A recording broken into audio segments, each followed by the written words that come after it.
আসসালামু আলাইকুম বন্ধুরা, আশা করি সবাই ভালো আছেন। আলহামদুলিল্লাহ, আমিও খুব ভালো আছি। আরও একটা নতুন রান্নার ভিডিও নিয়ে আপনাদের সামনে হাজির হলাম। তো চলুন কথা না বাড়িয়ে চলুন ভিডিওতে চলে যাই। গরমে কাঁচা আমের ডাল কম বেশি সব বাড়িতেই হয়, তবে আপনি কি জানেন যে একটি সিক্রেট মশলা যদি সেই ডাল হবে আরও সুস্বাদু। যদিও এই সিক্রেট মশলা আপনি বাড়িতেও বানিয়ে নিতে পারবেন, খরচ হবে না, কারণ রান্নাঘরে থাকে জাস্ট ভেজে গুঁড়ো করে নিয়ে ছড়িয়ে দিতে হবে। চলুন, কথা বলতে বলতে আমার ডাল সিদ্ধ হয়ে গিয়েছে, আমি এখন আম দিয়ে দিয়েছি। এবারে সেই সিক্রেট মশলাটি আমি ভেজে নেব। দেখুন, কড়া গরম করে আমি মৌরি দিয়ে দিয়েছি আর জিরে দিয়ে দিয়েছি। এখন আমি দেব শুকনো লঙ্কা 2টি, হালকা করে ভেজে নেব। দেখুন,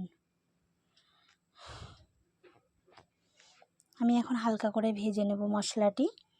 এই যে আমার এটা হয়ে গিয়েছে। তো আমি এখন ডালটি একটু হালকা নেড়ে নিয়ে, খুব বেশি নাড়ব না, যেহেতু আম ডাল খুব বেশি গলে গেলে ভালো লাগবে না, একটু হালকা গোটা গোটা থাকবে।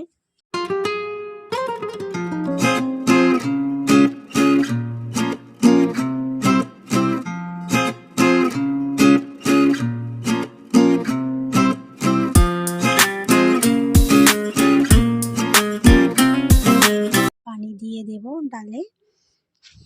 আমি একটু পাতলা করব, যেহেতু আম ডাল তো ঘন ভালো লাগে না। আমি এখন আরও একটু পানি দিয়ে দেব। দেখুন,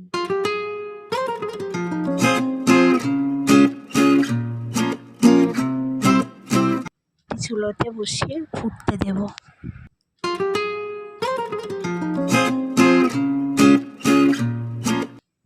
তো আমি কড়া বসিয়ে দিয়েছি, কড়াতে আমি তেল দিয়ে দেব, সাদা তেল।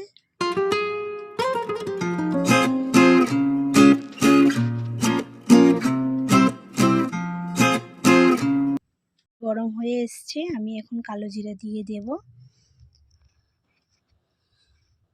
কালো জিরে দিয়ে দিয়েছি।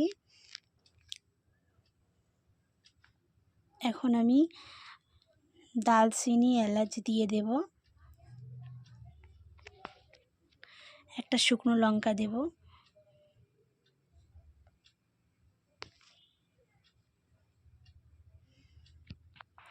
1 টেবিল স্পুন হলুদ গুঁড়ো দেব।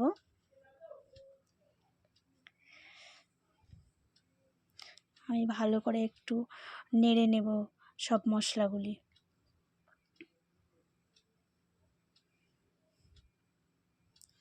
আমি এখন 1 টেবিল স্পুন হিং দিয়ে দিয়েছি ডালের সঙ্গে। দেখবেন ফ্লেভারটা খুব সুন্দর আসে হিং দিলে। তো আমি এখন ডাল দিয়ে দেব।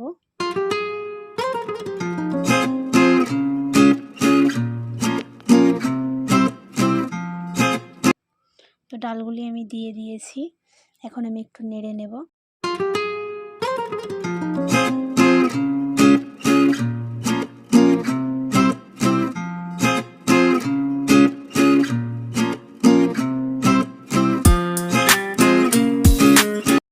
এখন সেই সিক্রেট ভাজা মশলাটি এর উপরে দিয়ে দেব।